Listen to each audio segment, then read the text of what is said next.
Hey, so it is late, but y'all know that I am a mom first, and today my kids were not cooperating with me. I tried to put them down for a nap at the same time, and of course, the first two wouldn't go to sleep. The big girls wouldn't go to sleep while the baby was asleep, and then as soon as the big girls got to sleep, the baby woke up.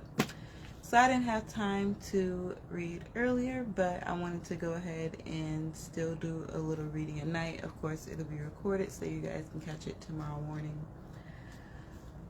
But yeah, so we are still reading from When We Ruled by Robin Walker, which goes into the history of Black history before enslavement. And today we are reading from the first chapter, What is Black History? And it's going to be North Africa that we're talking about. And I think I'm probably going to split this up into two just because it's late and I'm tired. Okay, so again, When We Ruled by Robin Walker, and chapter 1, What is Black History? And we're talking about North Africa.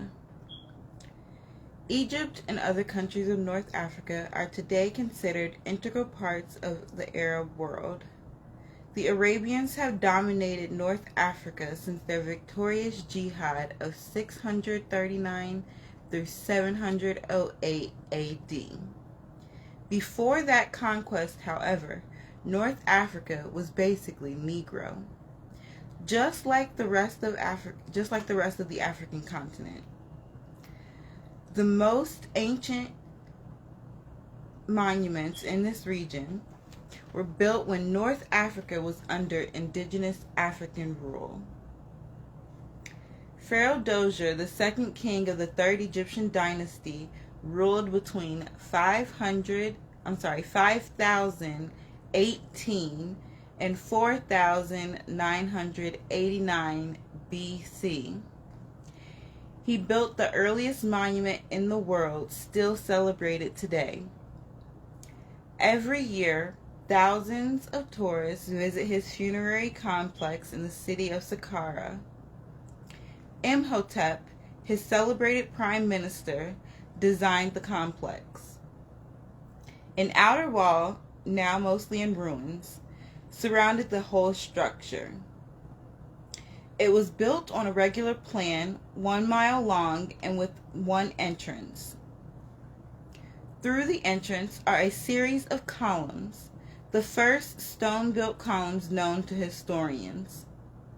Connected to walls, they are ornamental, having been modeled on plant stems grouped together. The North House also has ornamental columns built into the walls that have papyrus-like capitals. Also inside the complex is a ceremonial court. Like everything else in these buildings are solid. Like everything else, these buildings are solid and are thus symbolic. The court is made of limestone blocks that have been quarried and then shaped. In the center of the complex is a step pyramid, the first of 90 Egyptian pyramids. Made of limestone blocks, it's 197 feet high. Unlike the latter pyramids, this structure is built on a rectangular plan measuring 345 by 414 feet, equivalent to a base of 14,000 square yards.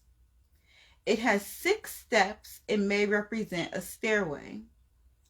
The building slopes at an angle of 72 degrees. Under the pyramid were a series of rock-hewn chambers and corridors. They are ornamented with panels of colorful tiles.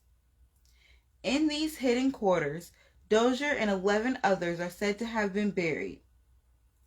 On the importance of the Dozier complex, Dr. Charles Finch, a leading African American scholar, noted that it was humanity's first great architectural triumph. It established architectural forms, styles, and canons still in use today.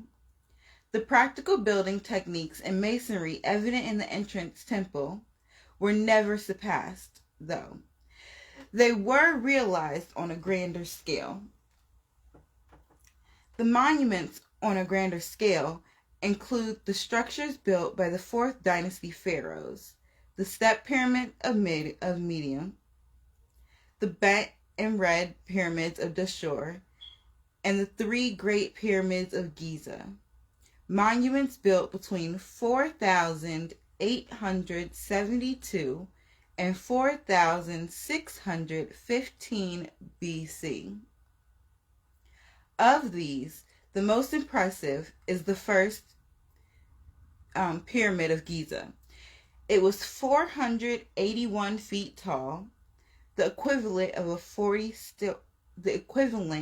40-story building. It was made of 2.3 million blocks of limestone and granite, some weighing 100 tons. The accuracy of the construction work is astonishing. Dr. Alfred Russel Wallace, a famous British scientist, commented on this more than 100 years ago in an address before the British Association for the Advancement of Science.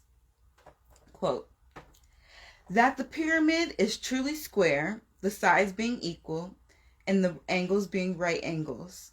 2. That the 4 sockets on which the first 4 stones of the corner rested are truly on the same level. 3. That the directions of the sides are accurate to the 4 cardinal points of north, south, east, and west. That the vertical height of the pyramid bears the same proportion to its circumference as the base. That the vertical height of the pyramid bears the same portion to its circumference at the base as the radius of a circle does to its circumference, meaning that the Egyptians understood pi. Further south lay the complex of temples in the city of Waset, the Karnak and Luxor temples, now in partial ruin, were built over many years ago with contributions from different pharaohs of the 12th, 18th, 19th, and 25th dynasties between the years 3,405 and 664 BC. So 3,405 and 664 BC. The Carnet Complex was a place of culture and business. It should be thought of as an abbey since people lived and worked there, and the complex was self-contained. The treasures of the ancient world passed through its corridors, gold and precious woods from Kush, tribute from Syria, and vases from Crete. A procession of sphinx led to the outer pylon itself, 370 feet across, 143 feet high, and 49 feet thick at the base, but becoming narrower at the top. Behind the pylon was the Temple of Amen, which originally had huge doors to close it off. A place of unbelievable luxury. The Hypostel Hall, just one of its many temples, was 171 feet long and 338 feet wide, covering an area of 56,000 square feet. It was the largest enclosed space in Egyptian architecture, even larger than Durham Cathedral by 5,000 square feet. It contained 134 sandstone columns covered with bas reliefs and hieroglyphs. An architect described the hall as follows. No language, says Ferguson, can convey an idea of its beauty, and no artist has yet to be able to reproduce its form so as to convey to those who have not seen it any idea of its grandeur. The mass of its central piers, illuminated by a flood of light from the clerestory, and the smaller pillars of the wings gradually fading into obscurity, are so arranged and lighted as to convey an idea of infinite space. At the same time, the beauty and massiveness of the forms and the brilliancy of their colored decorations all combine to stamp this as the greatest of man's architectural work. There were huge obelisks that stood before the facades of the Karnak and Luxor temples. They were made of a single piece of stone that was hewn from a quarry and then transported to the required position. Pharaoh Hachatsuk erected one obelisk. It was 90.2 feet tall and weighed an astonishing 302 tons. There is a huge and unfinished obelisk that is 41.78 meters long that was left at Aswan, presumably because it did not meet exacting standards of accuracy.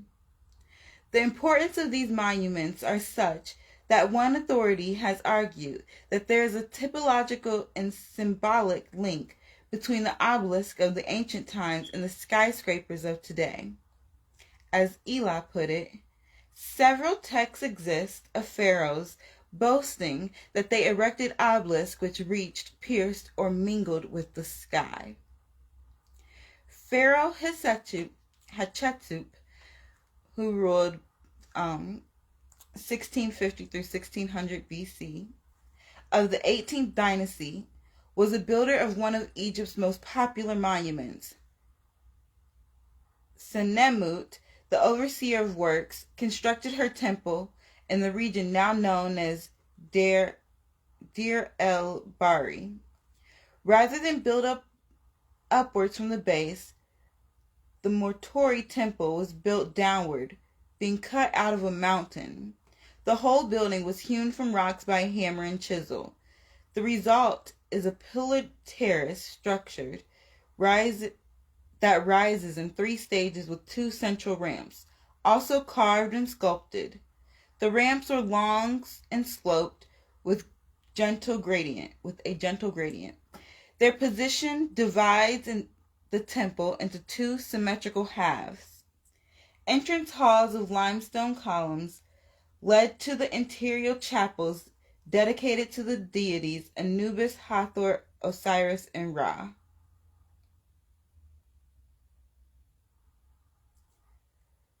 Throughout the colonnade, the interior wall reliefs that depict Hatshepsut's maritime voyages to Punt, possibly Somalia or Ethiopia, showing also the round houses of that country. In its time, great sculptures embellished the building. There were over 100 limestone sphinxes, 22 granite sphinxes, 40 limestone statues of Hisachu, and 28 granite statues of Hachatsuk. Ramses II of the 19th dynasty also built a temple carved out of a hill. The temple of Abu Simbel in Nubia is of an incredible scale. The facade is 108 feet wide and contains 4 colossal statues of the pharaohs, each 66 feet high. What is remarkable here is the organizational feat involved. The carved images of Ramses are so large that each builder/sculptor would be so close to their work that none of them would be able to see the bigger picture as they worked. For this reason, accuracy was critical, and not just for artistic reasons. The building was oriented to the east to catch the first rays of sunlight that illuminated its icons at the end of a 208 feet corridor. Inside the entrance to the temple are statues of the deity Osiris. This led to a smaller hall that led to an inner chamber. Further south, the Kutchites of southern Egypt and northern and central Sudan had a very long and ancient history. In their earliest periods, they had a pharaonic culture, much like ancient Egypt, but beginning earlier than that of the Egyptians. 5,000 artifacts were recovered from a series of early pharaonic tombs in Koto. Other great periods were centered at cities like Kerma, Gebel Barkal, Meroe, and Nakal. Kerma contains monuments that were built before 1500 BC. Most impressive are the mighty Defufas buildings of clay bricks, the largest of which was 150 feet long, 75 feet wide, and towering 60 feet tall. Its walls were 12 feet thick and were straight and even. The functions of these buildings are somewhat unclear. Some writers see them as warehouses. In support of this view, archaeologists have found various trades and luxury goods, including pottery and jewels in their vicinity. Other writers claim that they were temples, drawing attention to the quartz altar and also columns and faience tiles in one of the buildings.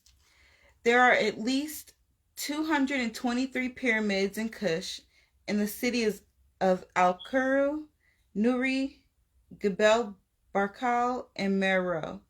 They are generally 20 to 30 meters high and steep-sided, sloping at 70 degrees. They were made of smaller blocks than their Giza counterparts. The pyramids were used for royal burials and were entered by underground stairways on the eastern side. Meroe became the capital of the Kushite Empire from around 590 BC until about 350 AD, a period well attested by monuments. There are, for example, 84 pyramids in this city alone, many built with their own miniature temple. Moreover, there are ruins of a bathhouse sharing affinities with those of the Romans.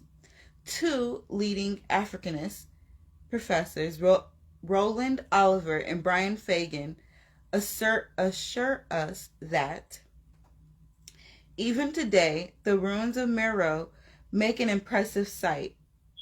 6 low hills of iron slag mark the southern and western perimeters of the town, bearing witness to what must surely have been the main industry of its inhabitants, i.e. iron smelting. To the east of the main housing areas are the ruins of a whole series of temples and cemeteries, while the burial pyramids of the royal family crown the summit of a low ridge overlooking the site. Only a small part of the town has so far been cleared and excavated. The royal cemeteries, some scattered temples, and the so-called royal city, which extends along the banks of the Nile, run near the main landing stage. Here, the Temple of Amun was found to be 450 feet long, built of brick and sandstone blocks, and forming a series of courts and halls enclosing a central shrine. In Montserrat, there is a very large and curious complex, generally called the Great Enclosure, dated at 220 BC.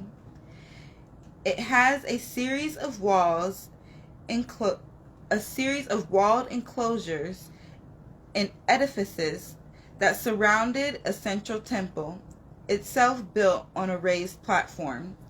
Encircling the temple is a colonnade, and outside of this is a series of ramps and corridors connecting the different parts of the building.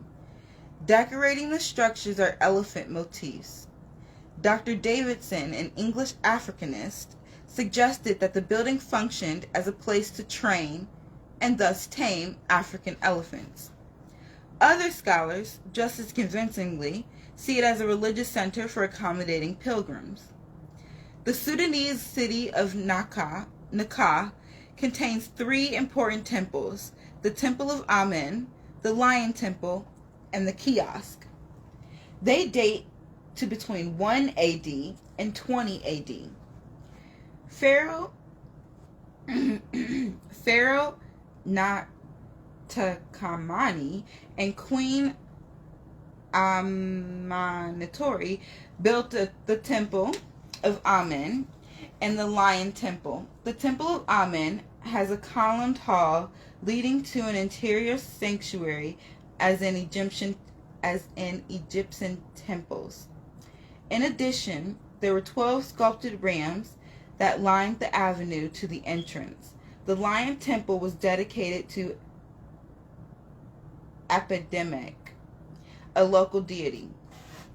It has typical Egyptian-like pylon with the king and queen depicted as conquerors bashing the heads of their enemies. The depiction of the queen doing the same thing may represent a powerful role for the queen mother in the society, or may even represent matriarchy. Behind the pylon is a one-room structure, a design unique to Kush. Finally, the kiosk is a strange building that seems to have incorporated many cultural influences. There are arches possibly reflecting Roman influences, and the capitals of the columns show traces of Greek influence. Some writers describe them as pseudo-Corinthian. It is important to note, however, that there is no evidence that the Romans or Greeks built this temple. Many writers have hinted at this possibility, but in the absence of any solid evidence, we must conclude that this is a Kushite monument by Kushites. And that is the end of the chapter on North Africa. And so let me show you guys the pictures that we have in here. Okay, so first it says C161.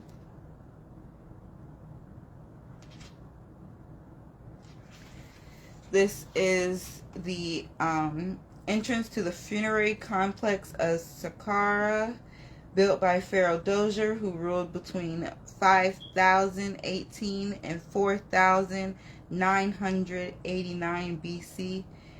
Prime Minister Imhotep designed the building. The entrance was originally part of a 1-mile wall that surrounded the complex. So here is a picture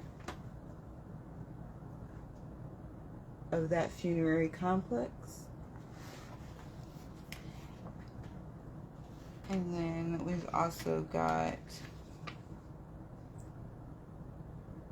the Temple of Amen on page 193. So this is the Egypt Temple of Amen in Karnak, built by Pharaoh Seti I, who ruled 1450 through 1395 BC, the 19th dynasty. One architectural scholar considered this monument to have been the finest one ever built by man. And then you've also got a picture of people there to give you scale, which I just think is beautiful. And then here are the pyramids at Gebel Barkal, about 100 BC. And these are the ones that are unlike any other. I'm sorry, these are the ones in Sudan. And Sudan has more pyramids than any other country on earth, even more than Egypt. And Sudan is where the Kushites are. Sudan is blackity black. And then again, in Kush or Sudan, lintel from the kiosk in the city of Naka, built by Pharaoh Natakamani and Queen Mortori between 1 and 20 AD. So there's an image of that. And so again, that was just a reading out of When We Ruled by Robin Walker. That was from the first chapter, and that was talking about North Africa. Tomorrow we are getting into West Africa, which is where 89% of my DNA comes from. So I'm very happy to be talking about West Africa. So yeah, stay tuned, and I will see you all tomorrow. Hopefully earlier than 11 p.m. Hopefully tomorrow. My kids ain't on one, but you know, mom life. So we'll see.